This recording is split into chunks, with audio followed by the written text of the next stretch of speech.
maior sofrimento do povo é o próprio povo. O maior sofrimento do povo é o próprio povo. Porque um povo que não se defende contra o mal não é vida. É conivente com o seu próprio sofrimento. A Angola só está assim. Sabe por quê?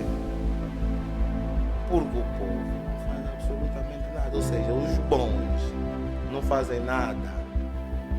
Estão à espera que o Oswaldo Carrolho morra, né, para depois dizer assim: epa, o MPLA matou mais uma pessoa, os bons morrem cedo. E eles são o quê? O povo é quê?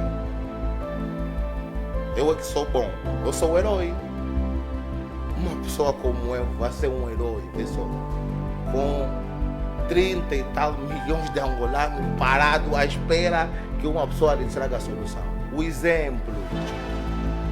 Vocês têm aqui um jovem que essa hora seria oficial general, oficial mais jovem da República.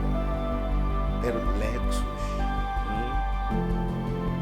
Lexus, estar ao lado de Gino Carneiro, grandes generais, comer bem, depois fazer fotografia, dizer que esse jovem, sim senhora. Por quê? Porque o objetivo dessa sociedade é a ostentação, o materialismo. Foram viciados. E sendo viciados, eles atingem o sucesso. O sucesso é que tem conjuntos de ferro, carro, de parede. Isso aqui, essa parede. Isso é luxo.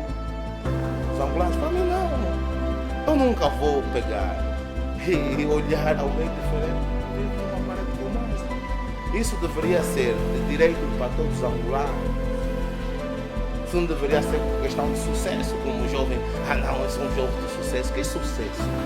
Os africanos estão doentes na cabeça. Saem de África para irem para a Europa.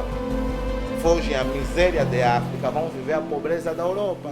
Pobre é quem vive com água, energia, saneamento básico, educação, saúde na Europa.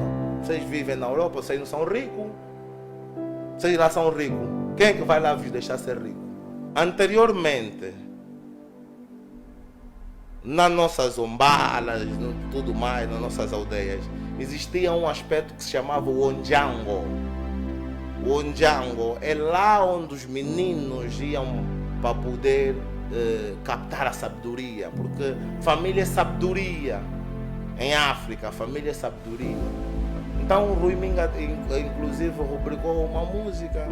Os meninos à volta da fogueira vão aprender coisas de sonho e de verdade, vão aprender como se faz uma bandeira e vão saber o que custou a liberdade. Quer dizer, os meninos estavam à volta da fogueira, aprendendo a beber dos mais velhos. Hoje os meninos estão à volta da bebedeira. As famílias são autênticos centros de bebedeiras.